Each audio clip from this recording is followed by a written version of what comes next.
It's a him. It's a Mario. Can't you tell by his big hat? Chris Pratt. It looks great. This grayed out picture of him always cracks me up. It looks like he's passed away. It's great. I don't know. I think the music might actually be a little bit quiet. I think I might be a bit loud. Let me get this correct first.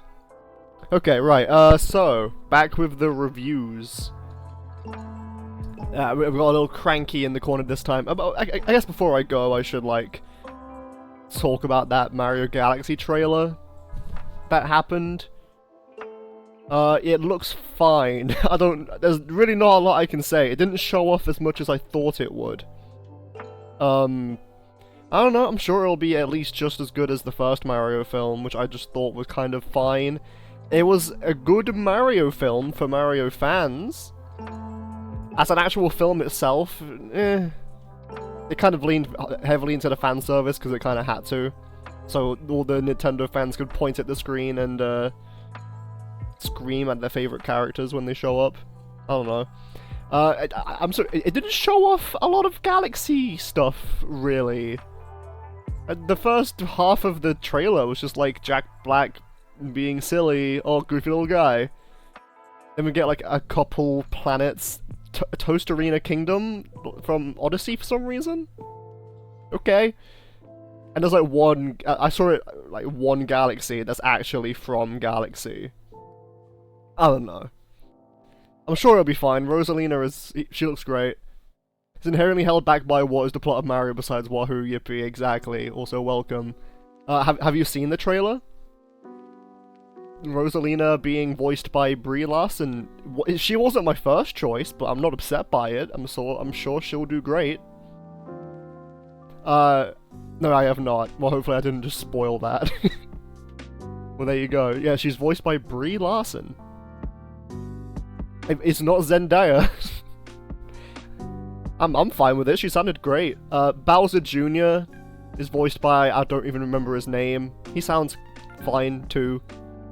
I don't know, it looks about as good as the first film. But in space.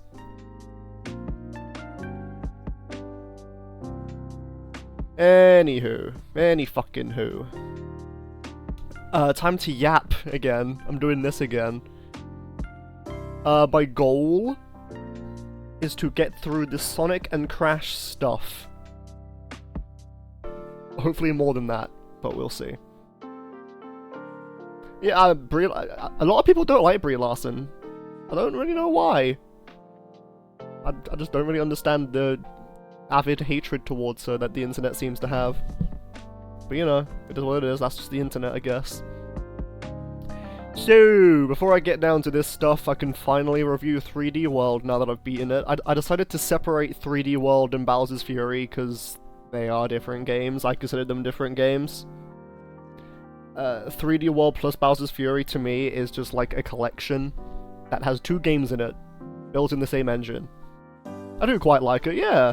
I mean, I don't really know her for anything besides Captain Marvel, and she was fine as Captain Marvel. So I'm sure she'll be a great Rosalina. Yeah, I don't really get it. Well, whatever. I mean, I'm gonna. Oh, the music in the trailer sounded fantastic. The music is gonna make me cry when I see the actual film. Anyway, 3D World. Among the 3D Mario games, the more I play it, the more I like it. She's in Scott Pilgrim vs. the World and 21 Jump Street, which are both fine at worst. I've seen neither. I've been meaning to see Scott Pilgrim. Every time I play 3D World, I like it more. But, probably my fourth favorite. My rankings of the 3D Mario games probably goes 3D Land last, then Sunshine, then 64, then this game, Odyssey, Galaxy 2, Galaxy 1. Scott Pilgrim is set in Canada. It's Canadian, therefore it's good. I mainly know Scott Pilgrim for the game. Yeah, I pretty much just know it for the game. Which I've played very little of. And you know, there's the whole, oh, did you know Pac-Man was called Puck-Man and they changed it? I've seen that scene because everyone quotes that scene. I should probably watch it. It looks pretty good. So 3D World. Gameplay is, they designed it to be like a 2D Mario game, just in a 3D plane. Which, in theory... Oh, come on, don't tell me that half the reason you like Pokemon Sword and Shield is because you yeah, I live in the Galar region. That... Well... that's true, I do like all of the British influences on the Mons. Which, you know, I'm not, like, bashing you for it. Yeah, it's like, oh, I've been there! It's like, well, represent!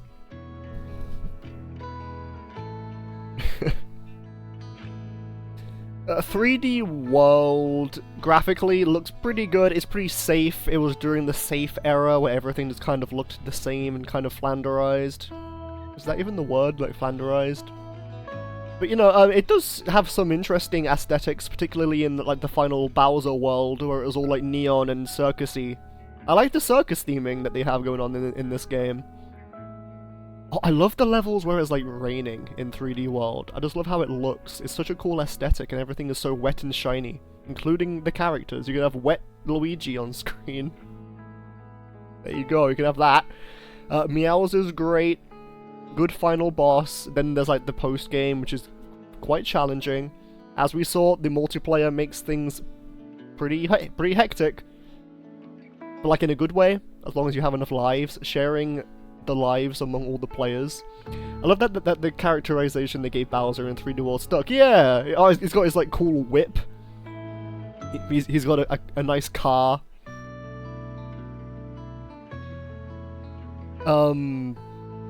The gameplay, you know, it's standard Mario fare in this version. They sped the ground speed up, which is nice. The multiple playable characters is cool. Unlocking Rosalina, it would be a nice surprise if they just didn't spoil it before the game released originally, but then everyone knew anyway.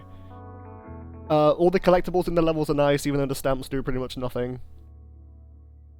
The power-ups are really cool. I love the cat power-up. It's very versatile. You can do a lot with it. Ooh, Donkey Kong music. Forest interlude. Very nice. The boomerang is cool, I guess. It's pretty much a better version of the Fire Flower. They brought back the Mega Mushroom, which I said for my new Soup review is just cool having Big Mario. So yeah, if Galaxy is a 10, I would give Odyssey a 9, probably. So I think by that logic, this is at least an 8, or like an 8.5.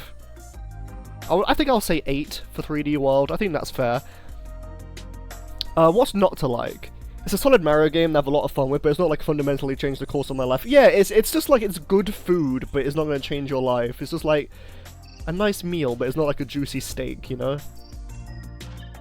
Is there anything I actively dislike about the game? Well, playing it on Switch, there's a lot of carryover from like the Wii U era, like the touchscreen stuff, which they did the best that they could, since there's not like a gamepad.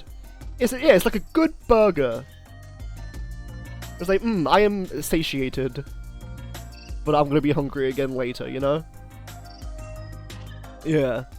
It's very, very replayable. It doesn't do anything particularly amazing, that's the thing. It's not like, whoa, they did that? And it's like, oh, they did that. Cool. That's a nice little gimmick for this level. So yeah, obviously I've not even streamed Bowser's Fury yet, I just put it here, ready for when I do.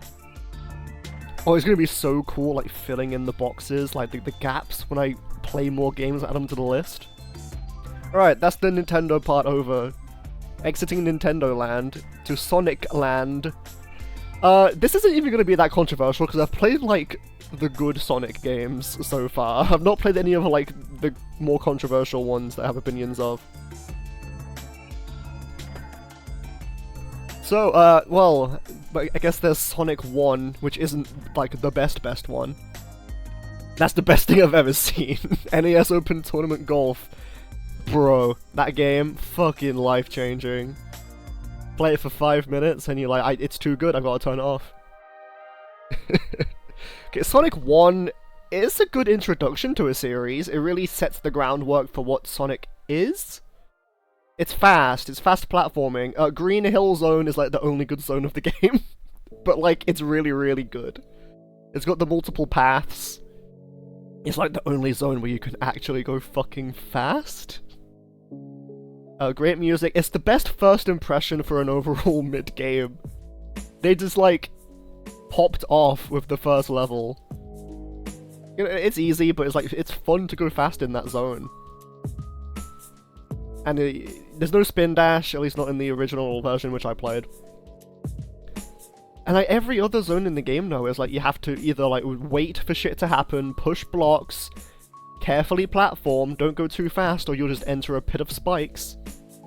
The water level set the standard of being shit, which just stayed the same throughout the whole series.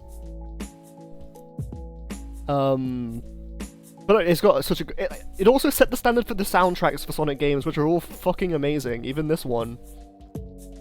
I never got that far in Sonic 1 because I was still so old to the point that save points... Yeah, it's really hard. Obviously I used save states when I played this. But in Sonic 1 there's also like the stage select on the menu screen, which I forget how you do it, but you can like just go to any stage you want by doing a certain code, which is nice. The final boss is pretty underwhelming. Most of the bosses are underwhelming. That, I mean, is Eggman.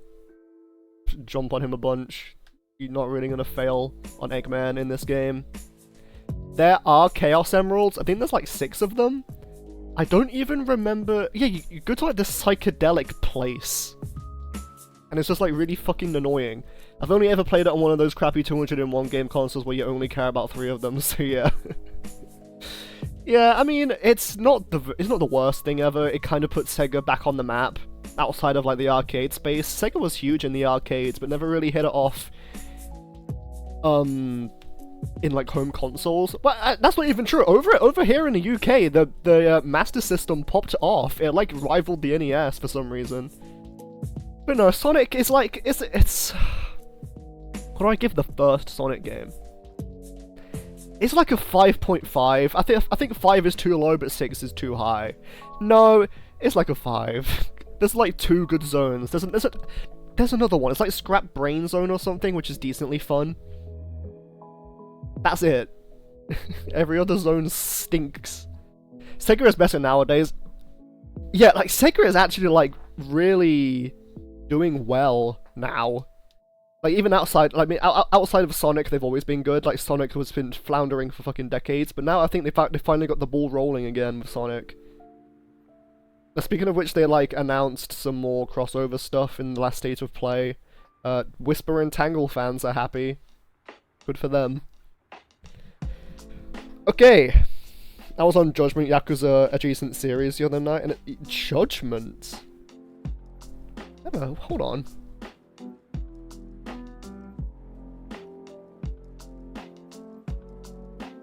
Huh, how have I've never heard of Judgment. It looks like Yakuza. Interesting. Okay, now we're going to like the actual good Sonic games, of which there's not many, Lamau. Sonic Generations, this is the original version of Generations, not the recent remaster. It was my favorite 3D Sonic game because it's piss easy. It's so easy. You can just build up speed like it's nothing and fly through the stages. It's so fun. You're a detective, so half the gameplay is like the investigations portions of Phoenix Wright cases, and the other half is like a beat the fuck out of people type game. Whoa. Okay. That really sounds interesting. I'll see if it's on Steam. The whole point of this game is like you go into previous zones from previous games in the series. And there's classic Sonic, so there's like a 2D level and like a 3D level. That really changes how the gameplay is. You can do wall jumps and shit, it's awesome. I mean, I really want to get into Yakuza, but there's so many games. You can't do that in Yakuza. I played one Yakuza game years ago, because it was on PS Plus. I played it for a couple hours, then I just never picked it back up. I don't even remember which one it was. Sonic Generations, it's like peak 3D Sonic, in my opinion. Because like the gameplay is so tight, the levels are well designed. Almost all of them, Planet Wisp, kind of... It's overly long and it has the stupid wisps from colors, which I don't like. All the other levels are good, even the water levels. Well, most of them seem to be on track to get remakes. That's gonna make it even harder to know which ones to play, because like, do I play the originals or do I play the remakes? Even Seaside Hills in this game is good. And having to play each level twice, it like brings a new perspective to the levels. There's several collectibles within the levels, there's the red coins. The remakes every time. Okay. But then it's like, do I play the original and then the remake so I can see the difference? 1 and 2 already have remakes and no one plays the original. Well, they were like PS2 games, weren't they? It was like PS2 era? Something like that. That's probably not something that I would stream. They seem to be quite long games, maybe in my own time. I might add a section to this list of games I played off stream, because why the fuck not? And this game doesn't seem to run into all of the issues I have with Sonic, really, like gameplay-wise, because it's so easy in both formats. Like, just boost through everything, spin, dash, and jump, and just hope for the best, and usually it works. Graphically, it still looks fine. It's like the same models that they still use nowadays. It's like... But it's a really short game. It's like a couple hours long, and then there's like all of the stupid mini missions you can do. Yeah, you have to do at least 3 of them, like per area. And there's way too many of them that don't really seem to add anything of worth. I would heavily recommend playing all of them, but if you really can't be bothered with them, the best ones are 0, Prequel. I think I played 0, 1 and 2 remakes, 7 and 8. With me, I would probably want to play all of them, but it would take me years. I don't know, it would really have to hook me. Sonic Gens is like an 8. I would say. The final boss sucks ass. The Time Eater sucks a dick. It's so bad and poorly portrayed. We missed the overarching story, but if you care more about being a fun game, you'd be... Yeah, I'm not much of like a story cutscene person. In most... I mean, no, because like...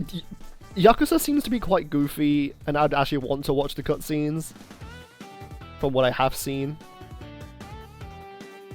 I don't know. I don't know, we'll see. It's gonna be a while.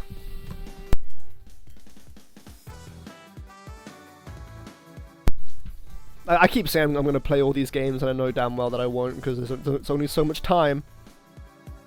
Oh, really? They're not that long? I can't wait until I'm, like, retired and I can just play all the games I've missed over the fucking decades. Oh, it's, like, mostly side content. Okay. I'll have a look-see. Anywho. Why would you play Sonic Generations when Shadow X Generations, yep. Sonic X Shadow is right here now. How am I going to review this? Do I just, like, consider the Shadow portion? I guess not. You get Sonic Generations that looks slightly better, and has, like, a few extra collectibles with the Chow, I guess. The dialogue is rewritten, but who cares, except for die-hard Sonic fans. So yeah, basically what I just said about Sonic Generations, except you have a whole other fucking campaign featuring Shadow, who big Shadow fan I am. I love Shadow. And, it's such a good side campaign. I almost consider it the main attraction, even though it's way shorter and technically has less content. But the content that is there is so damn good. Every level is just... There's not one level I dislike, really. There's, like, Chaos Island, which is, like, whatever to me, but it's not bad. Kingdom Valley is the peak of the game. Even the boss fights are all good. I'm so happy they brought back Mephiles. So I love Mephiles. The best thing to come out of Sonic 06, and then it brought him back in this game. And they'll never bring him back again. The side content is very funny, so some of them are worth doing, but the actual main stories are usually like 8 to 12 hours, especially if you're skipping, since most of the runtime is cutscenes. Most of the games have text summaries in the cutscenes if you skip, I believe. Okay, well, if that's the case, I might stream 1 or 2 of them, but that's like in the future. Because I've got a lot on the list. I've actually got like a list down here of all the games I want to fucking stream. It's not even all of them.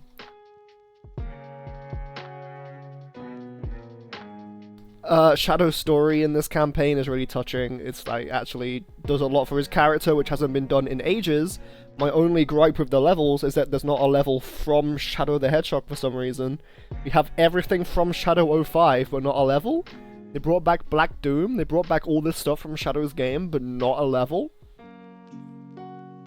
Space Colony Arc doesn't count. We have 2 Sonic Adventure 2 levels, technically. But like, there's like an open world hub area for Shadow Gens, which has a bunch of worthless collectibles in it. Which is like, whatever. The longest action games are 4 and 5, then 7 and 8 are also pretty long because they're turn-based RPGs. Wait, really? I didn't know that. So I'll just play them in order then.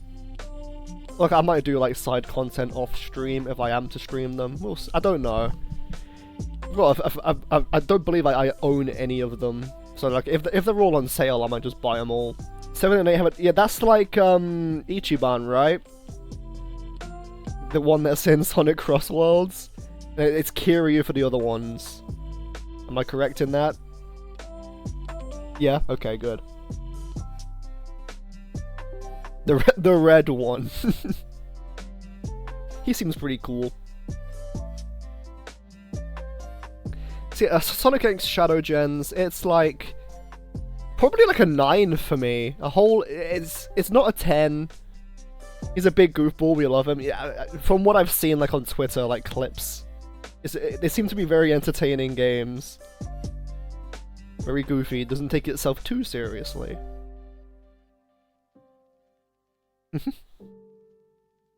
How much are they on Steam right now? I'm actually curious. Let me quickly check. Okay, if I was to go for Yakuza 0, how much is it? Oh, it's £15? That's pretty good. That's not even on sale, it's just £15. Or I can get the whole series for 90. I don't know. And that's the 3D Sonic Peak. Now for 2D Sonic Peak, Sonic Mania. Is one of the side quests is to dismantle a giant murderous Roomba. I thought that said Goomba for a second and I'm like, whoa. They're on sale more often than not, just wait.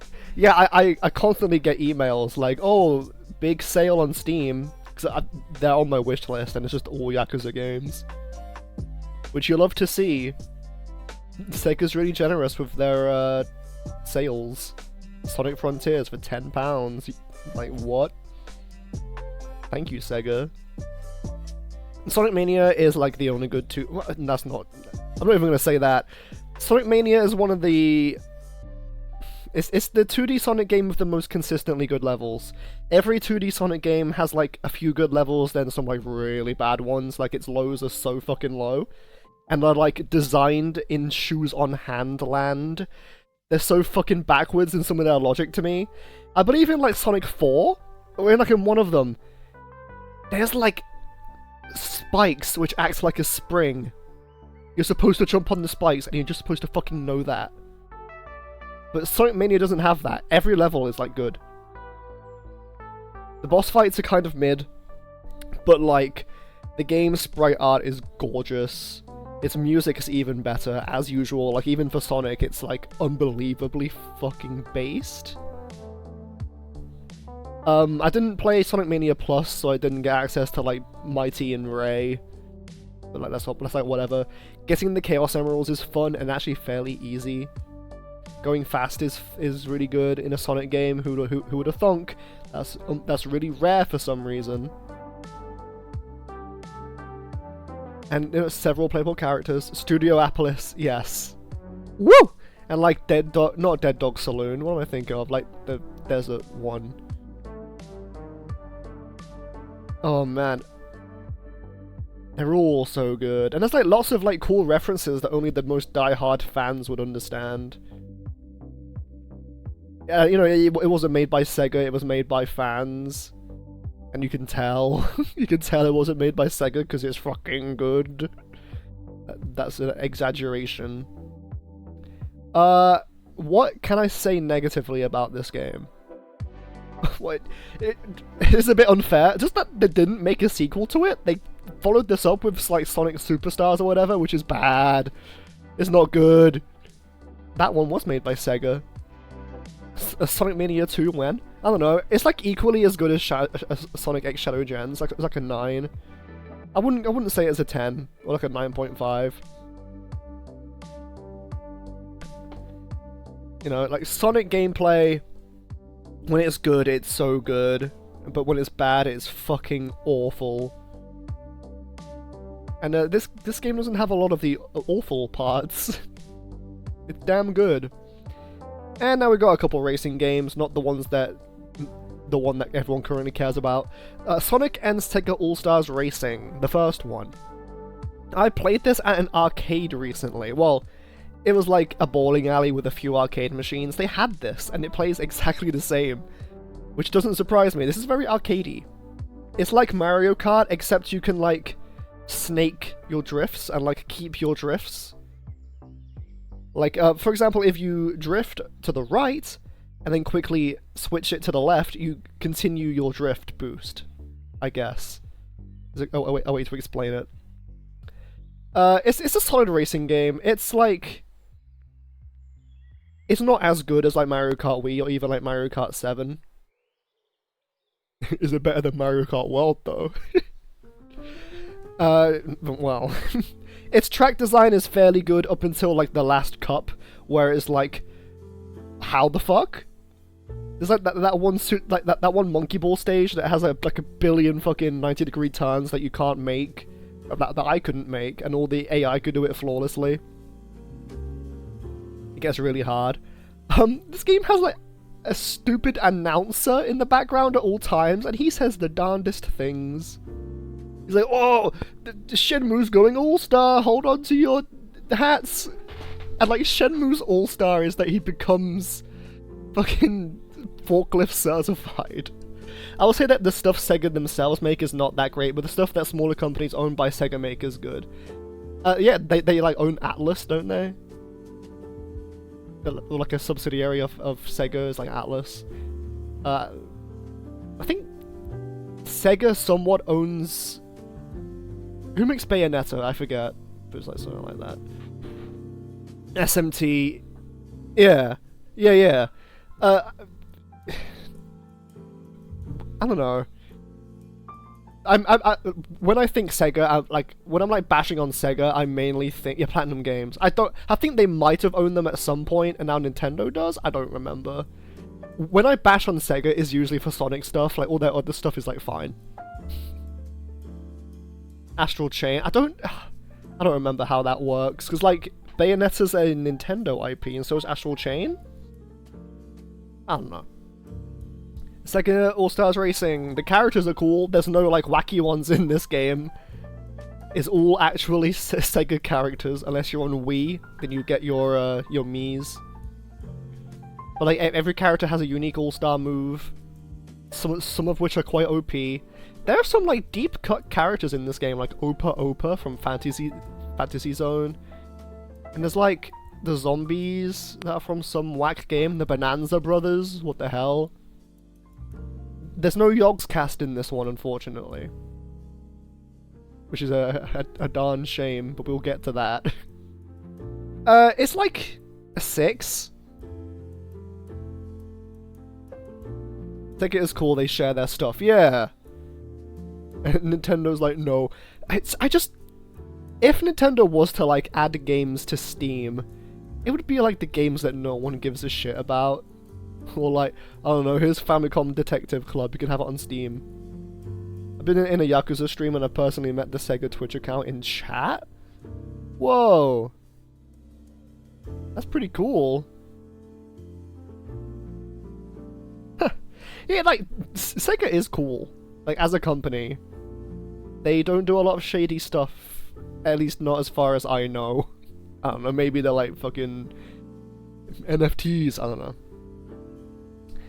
But, okay, why would you play Sega and All-Stars Racing when Transformed is right there? Okay. If this game still had a thriving online community, I would play this any day over Mario Kart World, and I'm not lying. I love this game's gameplay. It's like racing, the driving feels great. They took what they did in the first game and like made it so silky smooth.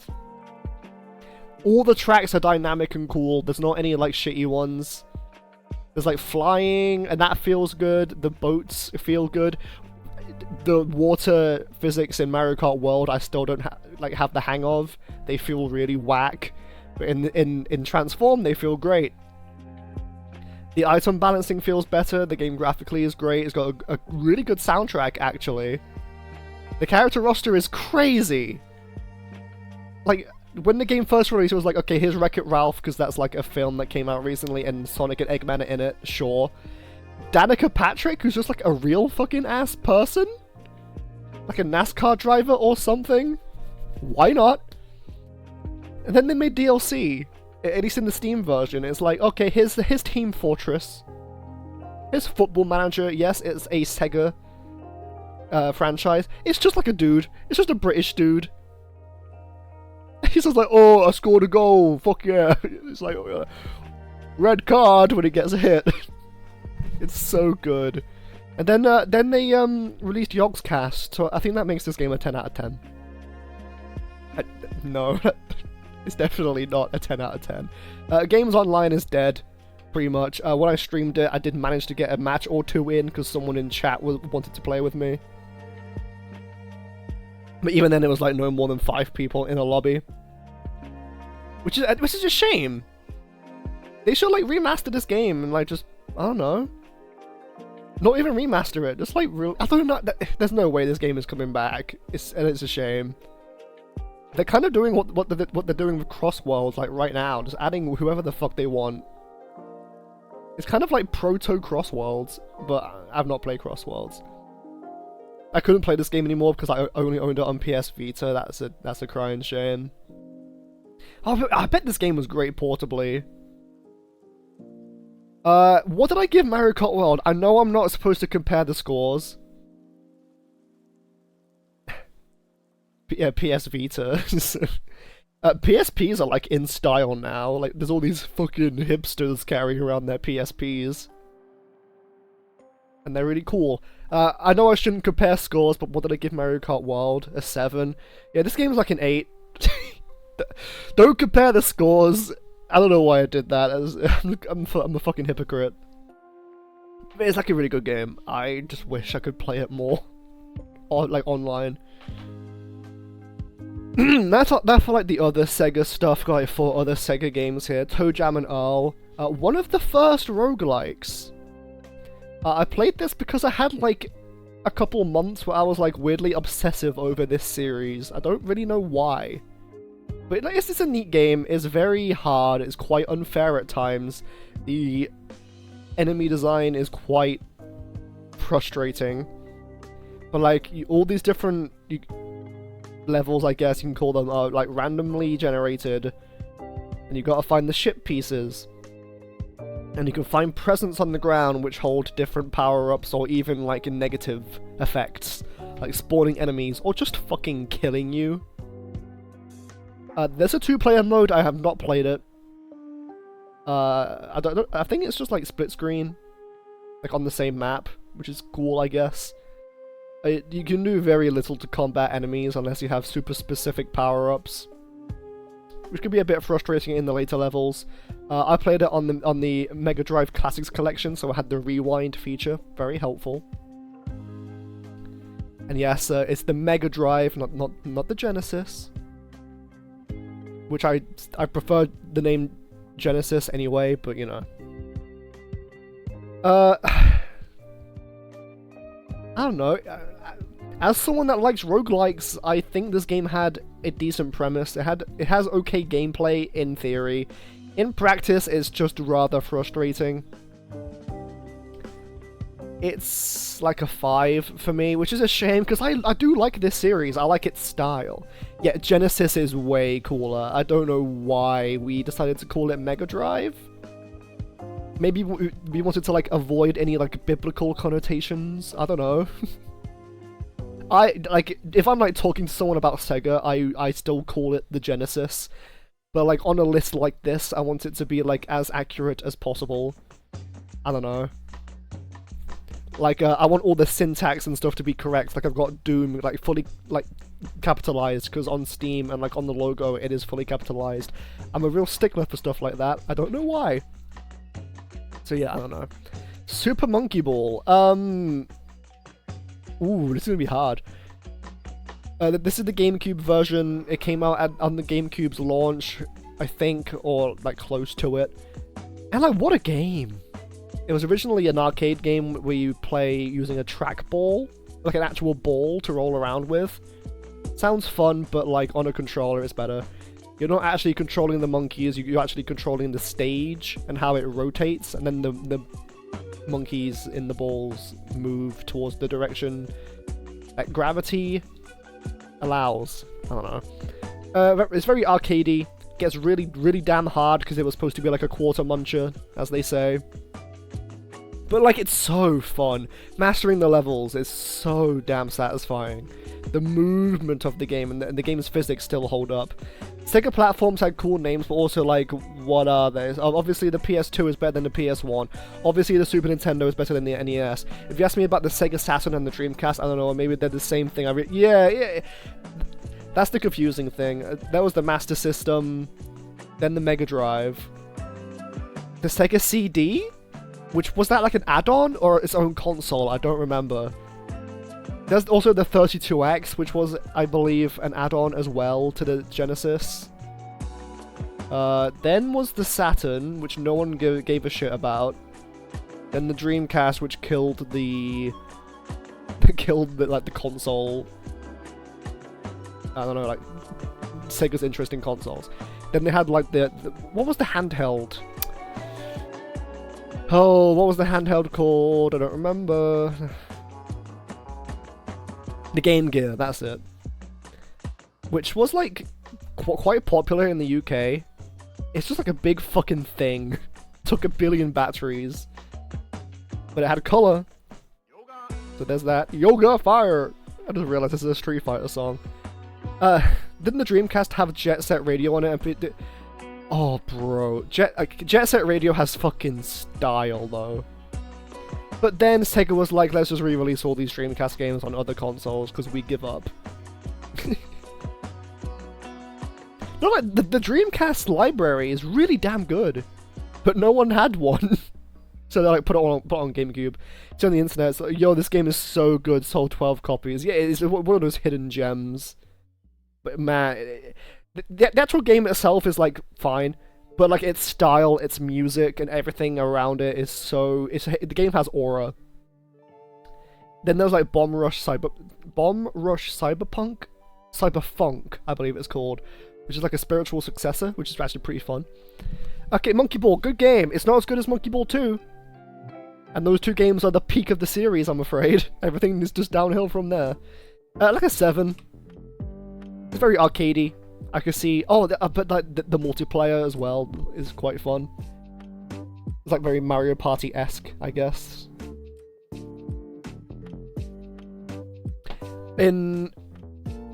Which one's the new one? Are you on about Banana Mania? Or there's like a new one which like redesigned all the characters.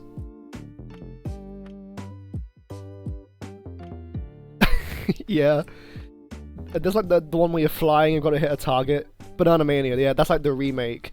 I'm one of those like Monkey Ball sticklers that's like the physics is different in the new one. In Banana Mania. And the stages don't really feel designed for the new physics because they're like kind of lifted from the old games. It doesn't feel as good. I'm a purist. I'm a Monkey Ball purist. But yeah, no, the multiplayer is like the highlight still. Yeah, no, because they've not re-released them. Crazy Taxi. Yeah. Crazy Taxi is one of the best Dreamcast games. Unfortunately, I didn't play the Dreamcast version. I played the stinky the PC version on Steam.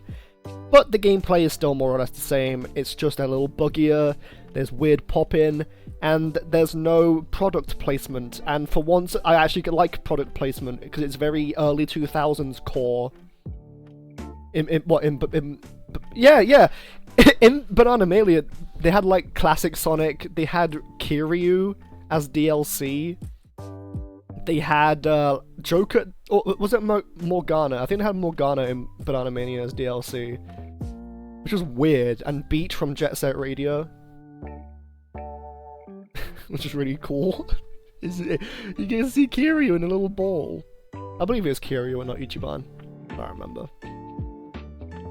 Crazy Taxi, I believe in the arcades and on Dreamcast they also had licensed music, which is not present in the PC port, unfortunately. It's got that very early 2000s core energy, or like, I guess, late 90s maybe.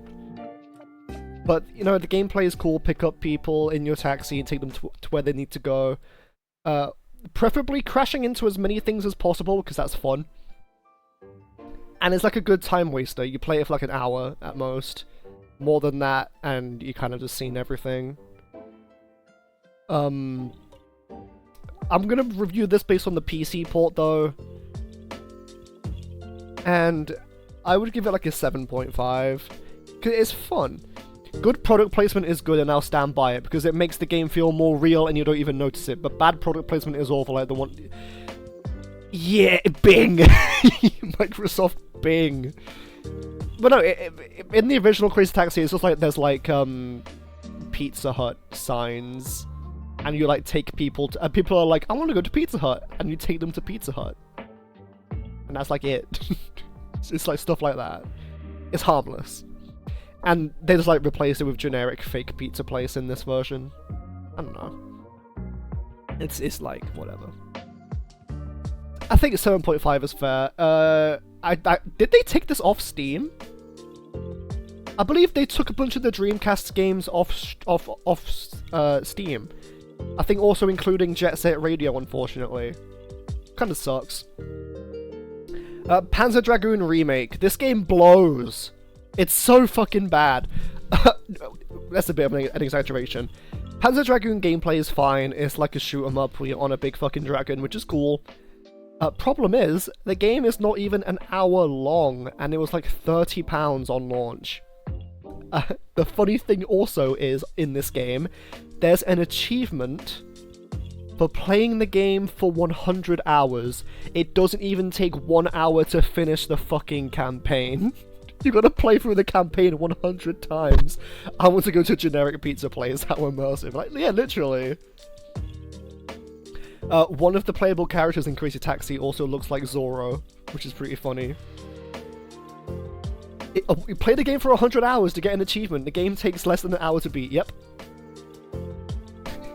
Or just like leave the game idle for a couple days. Yeah, but why? It's the only achievement I don't have in the game, and it's bugging me. Gameplay is like fine. Its graphical style's a bit bland. I don't know, it's like a 3. There's just not a lot of substance in this game. That sucks dick. Yeah, seriously. I'm tempted to like just cheat that achievement in so it's like complete. I don't know. I might do that, like on Steam Achievements Manager, which I think is a thing where you can just like cheat achievements in for some reason. People do that. Yeah, don't buy this game. I think they remade the sequel and it's like equally as bad. They like remade House of the Dead, the same team, and it sucks. I don't know why they keep hiring these people. Play the original Panzer Dragoon. It's got a cool art style at least, and like the music's fine. $1 per minute of content. Yeah. When I streamed it, I was like, this will take like an hour or two to beat. 50 minutes in, roll credits, and I'm like, well, what do I do now? Just play through the options, see what fun options there are, go through the achievement list, and then I found that achievement and I was like, what the actual fuck? Bad game. Okay, now for the Crash Bandicoot interlude. This was when I was like, oh, I'm gonna play every Crash Bandicoot game. I didn't do that. I got through a good chunk. To say Price is like therapy. Therapy is more enjoyable than playing Panzer Dragoon Remake. I would rather get therapy than play this game. It's like angry video game nerd if he was like in rehab. But like, the gameplay isn't even terrible. It's just boring. It's just boring and you get nothing out of it. How many of these did I play? 1, 2, 3, 4, 5, 6. Okay. I'll try and get through these relatively quickly, because like Crash Bandicoot games all kind of play similarly. Crash 1, I've got a soft spot for this. It's one of the first games I played. I didn't get through much of it as a kid because it's hard. This game is hard. But its gameplay is solid. You jump and you spin, that's all you need. That's all you need to know. Movement is tight, Crash controls well. It's got a nice polygonal art style. AVGN is therapy, just becomes a video game nerd. Hello, I am James, the video game nerd. This game is pretty good, I like it. I've got a cough, hold on.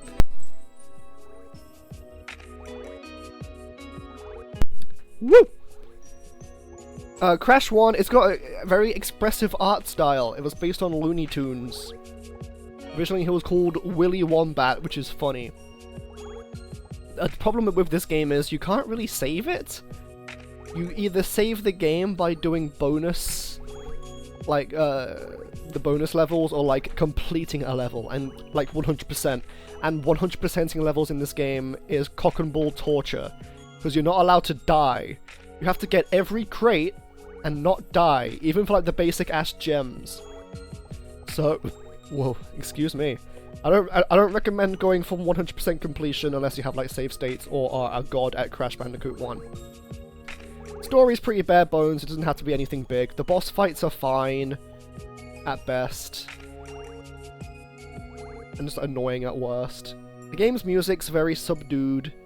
I like the atmosphericness of the soundtrack. Very few gameplay styles, which I like, because some of the other Crash games is like, here's 5 other gameplay styles outside of platforming, and I'm like, I just want to jump. I just want to jump on Australian wildlife. Like, there's the pig riding levels, and that's about it, besides platforming. And the platforming is good, it's just fucking hard. With that being said, though, it's like a 6. It kind of put PlayStation on the map. Obviously, the famous advertisements of Crash going up to Nintendo headquarters and heckling them. Being like, Mario, you suck! I'm better! Which, look what happened. Crash died for a few years there. And now it looks like he's dead again. Which is a shame, because I love Crash. My most wanted Smash character is now Crash. So yeah, decent game. Use save states. Don't play the remakes. I don't like the Crash remakes. I'll stream them at some point and go into depth why. Yeah, look how that worked out, exactly. Crash 2 is the peak of the series. I'm immediately giving this like a 9. I have such a bias towards this game though. I used to speedrun Crash 2, like, for fun. The game's movement is fantastic. They expanded on Crash 1's moveset, because now you can slide, and there's like slide jumps, and if you know how to time it correctly, you can like super slide jump, which is like great for speedrunning and doing skips. You can crawl, there's the belly flop, there's just like a more in-depth moveset in this game. Every level is fun up until you get to the jetpack levels. So now we don't get a Mario game for a while because the Odyssey team was working on Bonanza and everyone's like, Nintendo has forgotten about Mario. So literally got a new fucking movie coming out and like Mario Tennis, I guess. Now I'm gonna starve, there's no Mario game. Crash 2 is good, fantastic I would say, up until the final world. And then the final levels are like kind of mid. But unlike Crash 1, going for completion in this game is a fucking hoot, and it's like fairly easy. Well, I would say that I speedrun the game, so I don't know. Maybe it's not easy for newcomers. Very biased. There's more gameplay styles, but they're like fine. There's the polar bear levels, which is an expansion of the pig levels in the first game. There's like the water ski, which is not. It's like inoffensive. The jetpack sucks because of its controls, but like it's not even that bad. Graphically, I think this game is still really good. Did you hear apparently Miyamoto is now stepping away from the series and all he does is play each new game for 30 minutes to make sure it still feels like Mario? I think it's about time. I think we should hand the series off to younger developers with fresh ideas. As long as they don't change too much.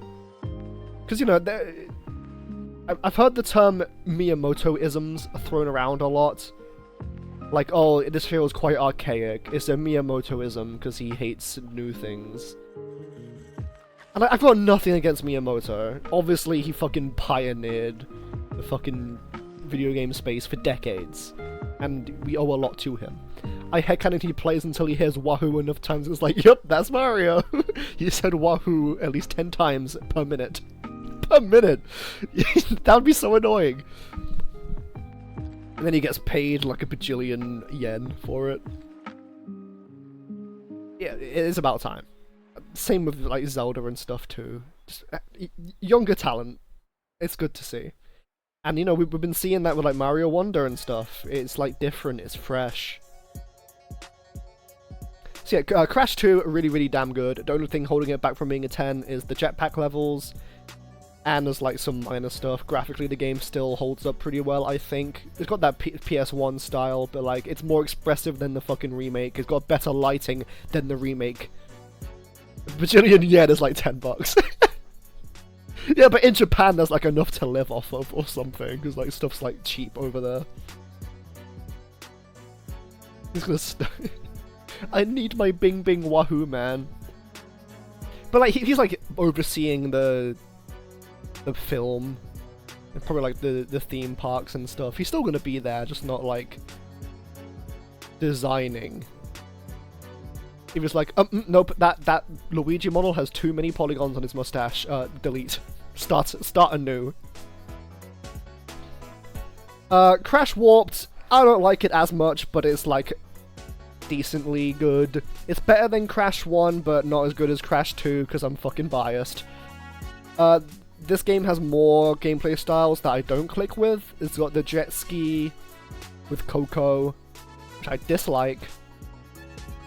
The plane levels I dislike. The motorbike levels I actively fucking hate with a passion. They're so bad. Fuck it, I hate them. I hate them. That like makes this game a 7.5. I don't know, it's just like Crash 2 but worse. It's got time travel, which is cool. Oh, also Crash 2 and Crash 3 have save systems, so yay. Then we leave the Naughty Dog era and everything goes bad. Wrath of Cortex. This is a glitchy mess of a fucking game. It has nothing to call its own, except for shitty, like, alternate gameplay styles. There's so little platforming in this game, which is a shame, because the platforming fundamentally works, but it's like, there's swimming levels, there's vehicles up the ass, there's minecart levels, there's fucking the mech suit from Aliens. The boss fights are all Crunch, and they're all bad. Crunch is a cool character, but they wasted him. Graphically, the game looks like ass. The game doesn't... The platforming is floaty and bad, it's glitchy. This game is rushed. It was rushed during development, and it fucking shows. I am nostalgic for the game, but that doesn't save it in this case. I don't know, it's like a 4. Because, like, the platforming levels, there's so few of them, but they work. They are functional.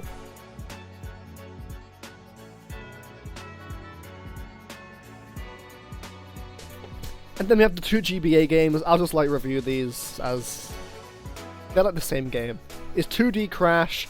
They took, like, stuff from Crash 2 and 3, squished it onto a GBA 2D platformer, and they're, like, inoffensive and fine.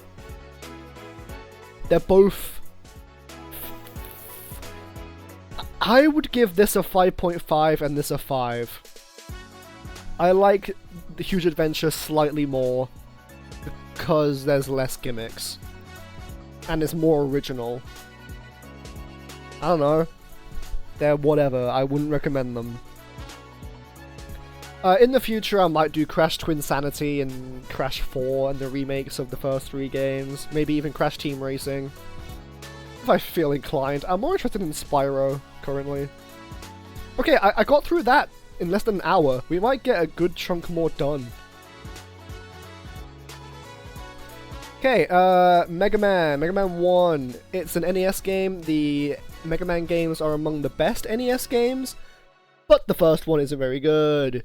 It's got problems. It's like too hard, and you need the magnet beam, which you can miss because it looks like an optional collectible. And if you don't have Gutsman's weapons, you just can't fucking get it. So you have to do Gutsman early. And how are you supposed to know that on first playthrough? The Wily stages can fuck off. They're so hard. You get so little health ups when you need them. There's an endless onslaught of impossible boss fights without save states or rewinding. It's not a great first impression for Mega Man. The soundtrack is great. All Mega Man games have good soundtracks. What's the best NES game I did? There's Metroid, which is a 5. Mike Tyson's Punch-Out is a 7. This is like a 3. But luckily they saved themselves with Mega Man 2, which it is an NES game, but it's one of the best ones. It's the easiest Mega Man game, which is why I like it. Metal Blade is really busted. Defeats half of the enemies. I can also competently speedrun this game, I think. At this point. I know all the weaknesses, I know what order to do it all in. And even for newcomers, it's quite forgiving. Because of the Metal Blade. Even better soundtrack, there's like the Wily stage that everyone knows. Song so good, they used it in a Smash reveal trailer. It's an NES game, so is it better than Mike Tyson's Punch-Out? I would say marginally. It's a 7.5. That seems quite high for an NES game, but I do quite enjoy Mega Man 2. They do have password systems, but they're not long games at all. You can beat them in a single sitting if you know what you're doing. But like, you hardly use any of the weapons unless you really need to. Every Mega Man game has like that end of game boss gauntlet. Mega Man 2 is just a joke. Just use the Metal Blade and like maybe a couple of the other ones and you're golden. It's so easy. Okay, what's after that? Dead Rising. This is... okay, it says gave up. I didn't understand this game when I streamed it. I have since replayed it quite a bit.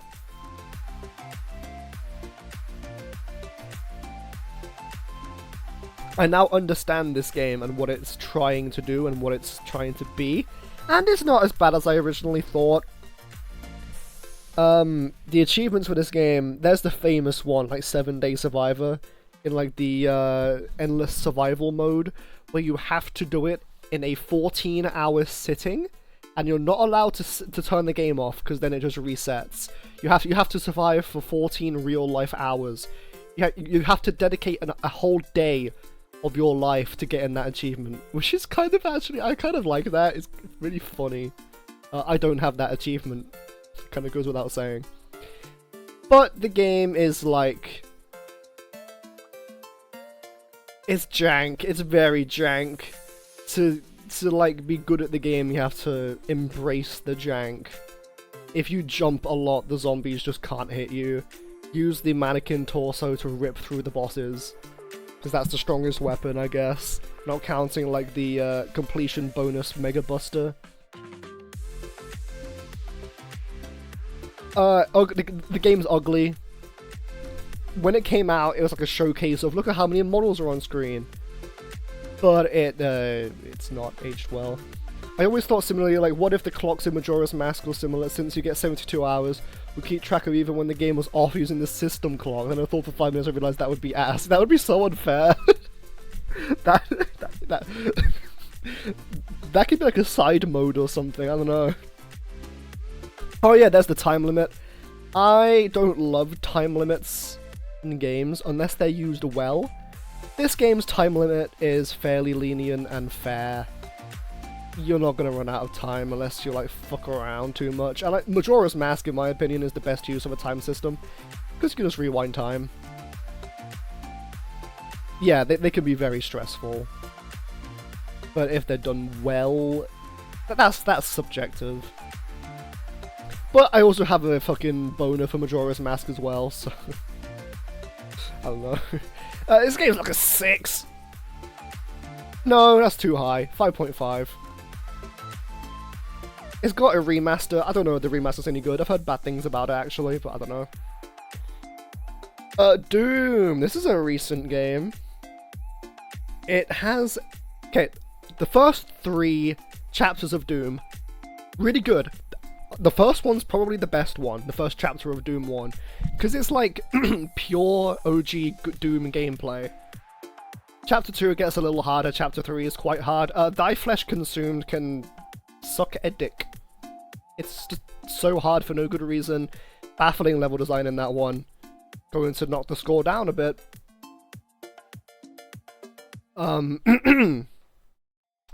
The levels are very maze-like, which on the first playthrough of Doom is usually not the most fun. Then the playthrough after that, once you like understand how the levels work and how they're designed, that's when Doom gets fun. I have since replayed the first 3 chapters of Doom since I streamed it, and I had infinitely more fun. Yes, the game's old, yes it's jank, yes it's very crusty. I didn't play GZ Doom, which actually allows you to aim vertically. I played OG. Bullets have infinite height, and so do enemies. So you can't aim laterally, it's only, like, horizontally. Which, you know, it's challenging to get used to at first, but then it kind of clicks. Soundtrack wasn't as good as I was expecting. Everyone knows At Doom's Gate. The rest of the soundtrack is like nothing like that. It could be a little like repetitive even. I also love pressing spacebar on all the walls and going. That's fun. That's good gameplay. Yeah. Without Thy Flesh Consumed, I would give it like a 7. With Thy Flesh Consumed, no, without Thy Flesh Consumed, I'll give it like an 8. With Thy Flesh Consumed, I'll give it a 7. I think that's fair. And obviously it's got a big legacy. It wasn't the first-person shooter that was like Wolfenstein, but it like perfected it. Everyone back in the day with shareware played Doom. And yeah, it's fun to speedrun the levels. Okay, we've got a little bit of Valve going on here. Team Fortress 2. How the fuck do you review Team Fortress 2? It's like reviewing bread. But, this is considering the current state of TF2, which is quite dire, actually. Game is full of bugs. Valve doesn't seem to care about the game that much. TF2 review is like a water review, yeah. It's like reviewing chess. But, all the new content we get is just like maps and cosmetics plucked from the workshop. We're never gonna get a new big update. I think Valve has made that clear. They're working on whatever the next... Apparently there's a new Team Fortress project in the works. We don't know what it is. If it's TF3, if it's like Team Fortress 2 Source 2 version. Pretty good. Need to drink water to live. Tasteless. They really dropped the ball there, but otherwise pretty good. Yeah. No, I love TF2. I love all the characters. I love its art style. The game has aged pretty gracefully, I think. The characters are full of life. They have tons of voice lines. Its market is there if you like want to do that. It's got like a gacha mechanic, but it's by no means forced upon you, it's just hats. You know, there's 9 classes, but all those classes have different playstyles with different weapons. They're all pretty balanced. It ages gracefully because it was never trying to look photorealistic. Yeah, I'm glad they didn't go that route. Like, that's what they was going to do originally. Like in 1999, it's like photorealistic graphics in 1999. But then they were like, no, quite colourful. Again, like it was really like no other first-person shooter at the time, and it's like it pioneered the team-based shooters.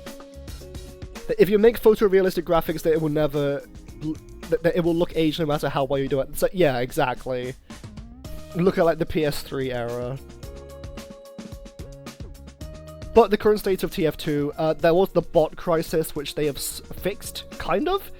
You will still find bots. Game is low-key dying a little bit, which is kind of heartbreaking to say. The game is going to be evergreen. There will always be a dedicated TF2 fanbase, at least until a new one comes out. But, player count is dropping because Valve doesn't seem to care. So, there's that. Game is free to play. I didn't play when you had to pay for it, so I don't know what it was like back then. Overwatch 2 and Marvel Rivals, yeah. But, those games are like competitive. TF2 isn't necessarily competitive. You can goof around and have fun in TF2. There is a competitive mode, but no one plays that because it sucks. There's also MVM if you like PvE. And if you pay for tickets, you got a chance to get, like, golden weapons. But in terms of new content nowadays, there's nothing. But any game that is free will never truly die because there will always be broke kids downloading everything they can. Yeah, that too. And, like, everything surrounding TF2, like all the fucking internet content, classic Gmod animations, the team videos. So good. That doesn't really factor into the score. So I'm focusing on the game. But, like, it's an 8 at least, for now. Hypothetically, if they fixed all of these issues, released a heavy update, released an engineer update, it could go up. Though I heard recently that a decent percentage of kids nowadays don't know how to use a controller because they play phone, iPad games, which makes me feel old and sad. Oh my god. PvE is nice. Oh, also, TF2 has a fucking goated soundtrack? For an online multiplayer shooter? Like, what the hell? More gun? The MVM theme? Like, what the hell? They cooked? Back when Valve was doing stuff. Half-Life 3 is gonna happen someday. Internet will explode. Okay. I think that's TF2. Portal! I've already said this is a 10 out of 10 for me. Portal is so fucking good. So replayable. It's like 2 hours long, once you know what you're doing, but that's not a bad thing, because the portals are made for speedrunning. It's perfect movement. To be fair, Steam is an infinite money glitch now, and Valve just had to sit back and let the competition shoot themselves in the foot. Yeah, they really got lucky with Steam. Yeah, no, if do nothing and win, yeah. If someone who isn't a gamer came up to me and was like, I want a good game to play, I would tell them to play Portal. They were like, let's take a first-person shooter and make it a puzzle game. And they cooked in every single regard. The physics, the whole like atmosphere of the game is like sterile and lonely. But then there's GLaDOS, who is just a joy to listen to, even in this game. She really like shines in Portal 2, but we'll get there. But, like, what can I say about Portal that hasn't already been said? It's iconic. The companion cube, the turrets. I have no notes. I literally have no notes on this game. I can play this any time and have a blast. Achievement hunting is fun. there's developer commentary modes, which I think more games should have, where you can just like hear the devs talk about the game that they've made. Why have we stopped doing that in games? I think it's fascinating. Everything about Portal's perfect. No complaints. Like, people say, oh, it's so short.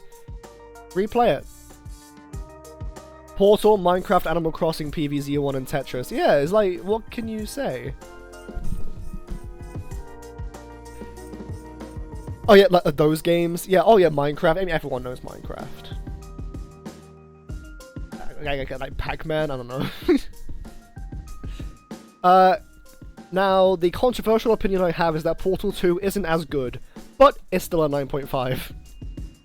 The one thing that I don't like as much about Portal 2 is that the main campaign is overall longer and filled with more cutscenes, and like, it stops your gameplay more. Portal 1 doesn't really do that. It's just go, go, go. Portal 2, especially at the start, is like, oh, we gotta listen to Wheatley, gotta like watch GLaDOS do a thing. Which isn't inherently bad, I just prefer the full gameplay approach of the main campaign. But the puzzles are fantastic.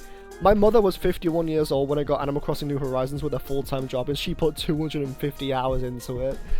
Yeah, games like that, they're perfect for like non-gamers. Like, my mum isn't really a gamer at all, but like, she loves The Sims. When I was a kid, she would like go on the PS2 and play The Sims. And I'd watch, and it was great. The puzzles in Portal 2 are just as good. It has the goop, which adds a fresh layer.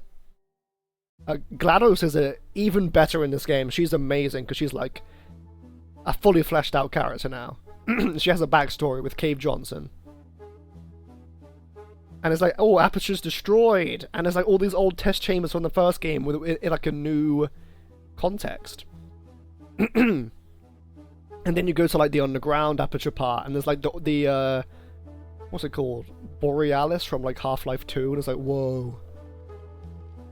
Because fun fact, everyone knows this, but Portal and Half-Life are like in the same universe. Which doesn't really amount to anything except like, oh, did they mention Black Mesa? But Portal 2 also has the campaign mode, of which I streamed. Which were some of my favourite streams. They were so fucking funny. And it's like, it's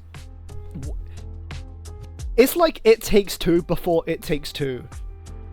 Perfect multiplayer puzzle game. Valve knows how to make a good game. Something about watching someone play a game on the couch with them is inexplicably more fun than YouTube, and I'll never quite understand. It's like you're there in person with them. Yeah, no, I definitely get that. And as it says here, I may do an actual playthrough of the campaign someday, because I've not streamed that. I just went straight to the multiplayer mode. And I believe there's like custom levels you can download for the multiplayer mode as well. Like, there's like community level packs, which is so cool.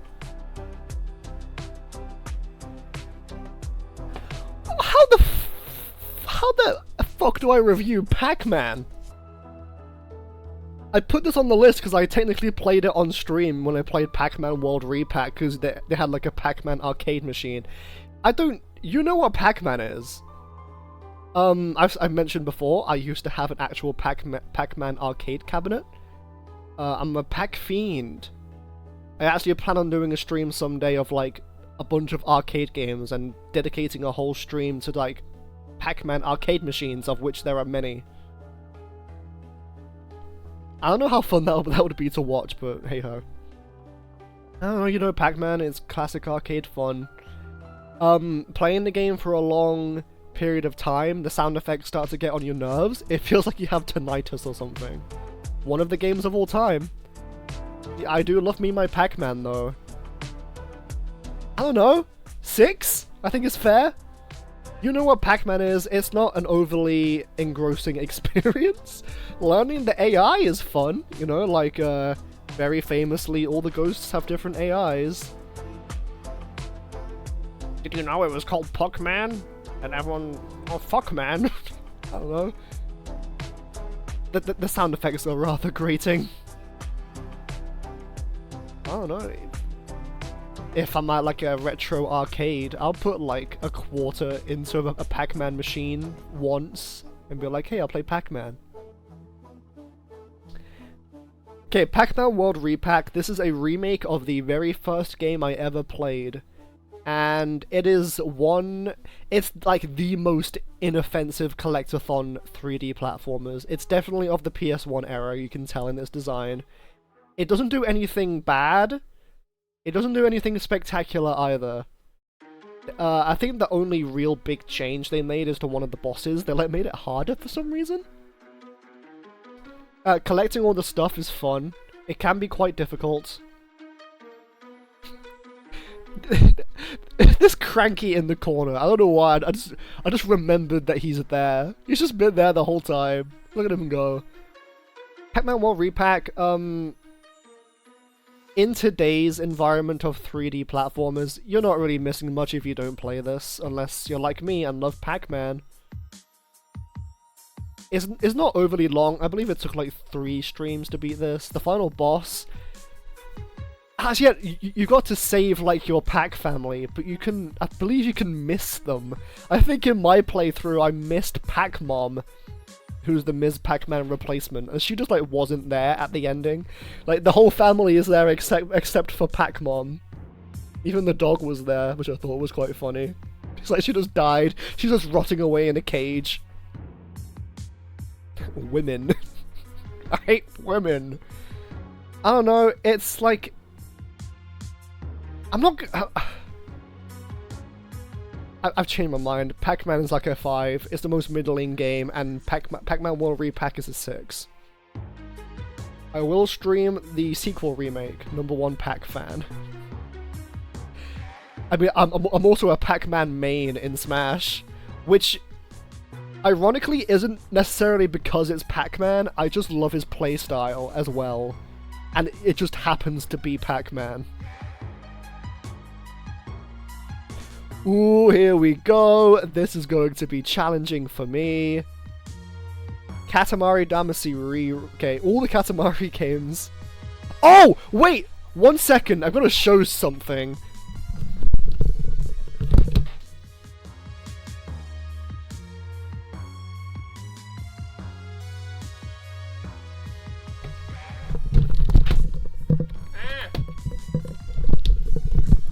What did I do? No, the game's deleted. Okay. I gave this a 6. So, Pac-Man has a fun moveset though. He does! I understand is quite annoying to fight against for a lot of people. Right, to prove how much of a big Katamari fan I am, I bought something recently. Hold on.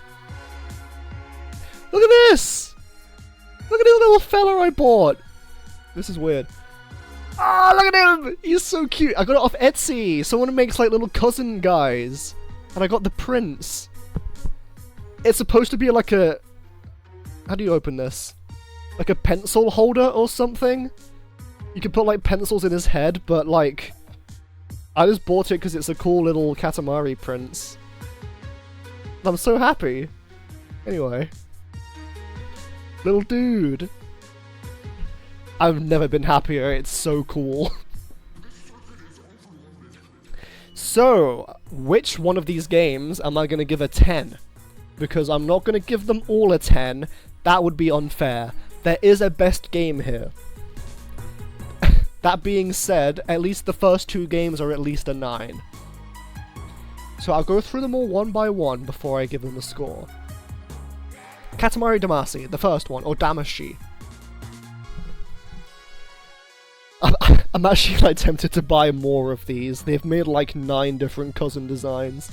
Anyway, Damacy, it's like the most...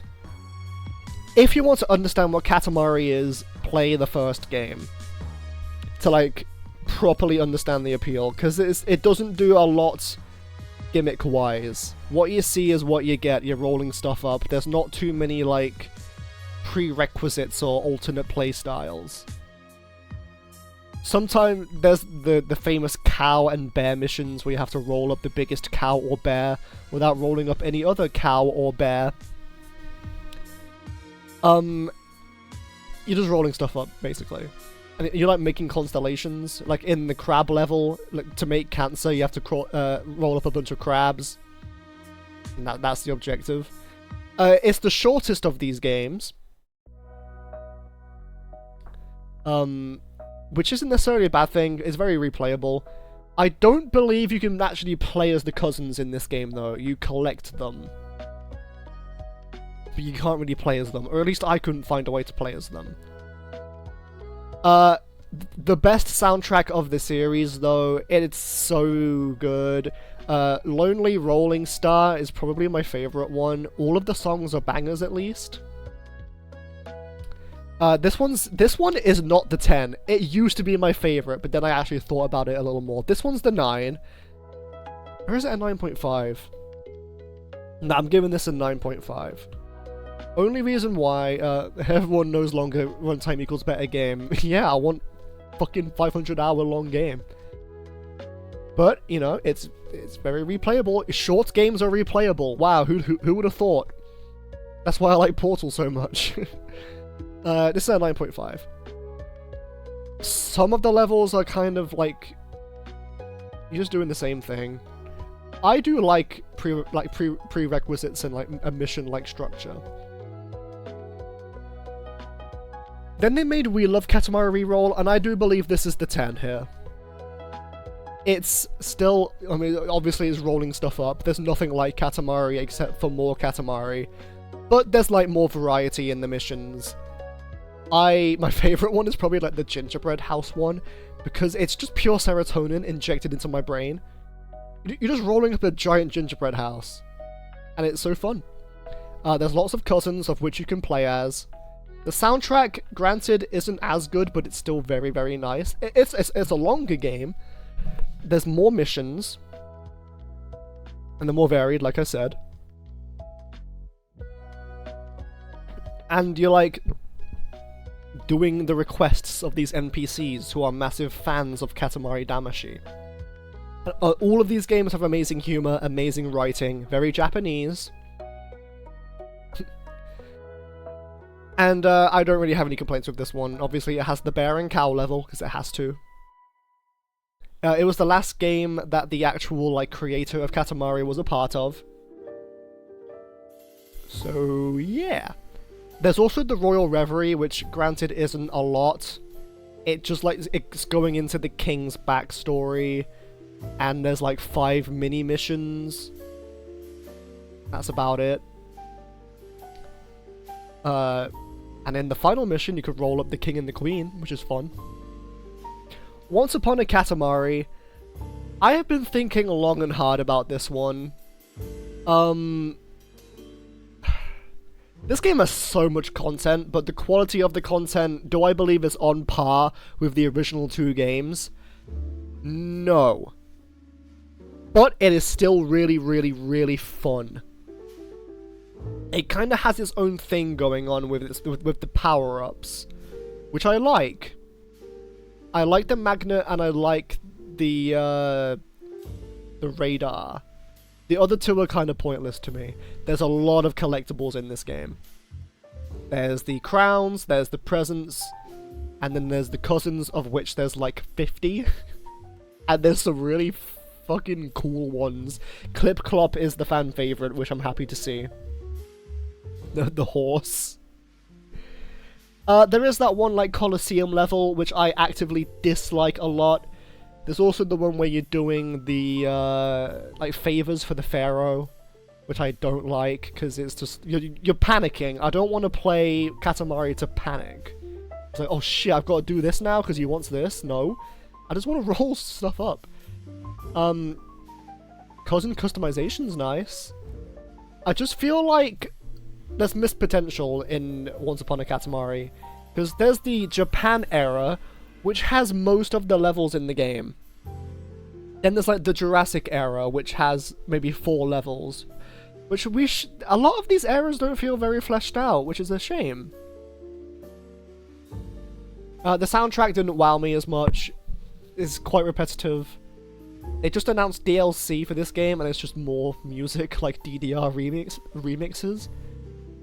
I don't know, they've got a good thing going here.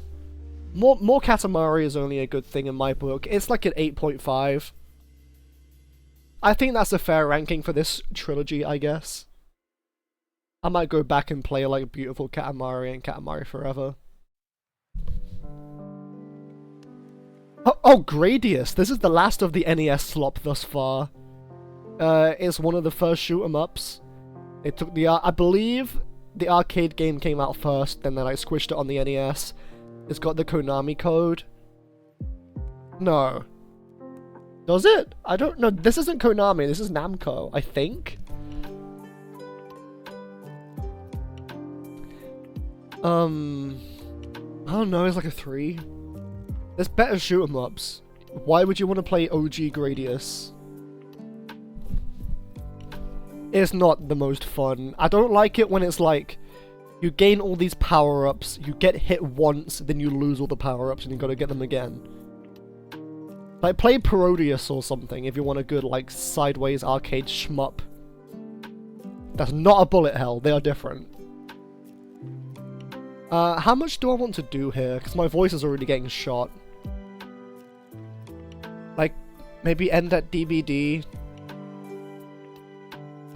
Which means I also have to review Minecraft? How does one review Minecraft? Okay, but before that we have Rayman Origins. Between this and Rayman Legends, I would probably give them like the same score if I was to stream Rayman Legends. They're just both really, really damn good platformers. Killed the series, unfortunately. There's not been a good or any Rayman game since. It's a shame because the Rabbids became popular. Yay! It's got amazing movement, a very diverse moveset. Rayman was like made for Smash. He basically has a Smash moveset built in. So like the main differences between this and Legends is like its art style. Origins is like hand-drawn, Legends is hand-painted. But pretty much most of the levels from Origins are in Legends. There's several playable characters, which have like minute differences. I think Glowbox is the best one. There's multiplayer. I don't know if it's 2-player or 4-player. The levels are fun. The bosses I didn't like as much. They just seemed kind of annoying. Especially that underwater one. Really good soundtrack. Great use of a didgeridoo. And like a mouth harp. Very interesting soundtrack for this game. I just wish it had Steam achievements. They recently added Steam achievements to Rayman Legends, and I've just been playing through it and getting the achievements. They should do the same with this one. This game often gets neglected. People like overlook it as just like, oh, it's worse Rayman Legends. No, in some ways it's actually better than Legends. It's a 9. I'd probably give this and Legends both a 9 if Legends was to be on this list. Minecraft. Everyone knows what Minecraft is. You know, most people in my generation at least grow up with Minecraft in some capacity. It's a 10. I mean, you can't say anything bad about Minecraft. This is looking at Java Edition mainly. That's what I play on. I don't know, it's Minecraft. What can you complain about with Minecraft? I don't really have to say anything here. So I won't. I did stream Pixelmon a while ago, and mods do not factor into a game's score. And there was that one Bedrock Edition stream. It's the same games, like it's slightly worse, I guess. Doesn't really matter to me. Dead by Daylight, which I did stream, the VOD is unfortunately unavailable. Because it was like a test stream. And it looked like ass. The bitrate was awful. I just didn't feel like re-uploading it. I don't I used to love DBD. I still have a soft spot for it. It's fun to watch still. I just don't like playing it, and currently the devs are like trying to fucking kill this game. Making bad decision after bad decision when it comes to game balancing with killers and survivors. The licensed stuff is cool. The original stuff is equally as cool. The game has lore, which I find interesting. Gameplay at a core level is interesting and fun, but it requires a shit ton of knowledge. It's one of those games that's carried by game knowledge. You have to learn what all the killers do, all the perks, all the add-ons, how to loop each map and each tile correctly as Survivor, and how to outplay the survivors as killers so you don't waste your time and lose. When to use certain perks. It's basically like Tag, is how I've seen it described, which I think is fairly accurate. It's not really a horror game. It's an asymmetric online game. That's what they call it. But recently they've really dropped the ball. Krasu was released in a broken state. They're trying to just nerf the killer to hell for some reason. The game seems to be very Survivor-sided at the moment.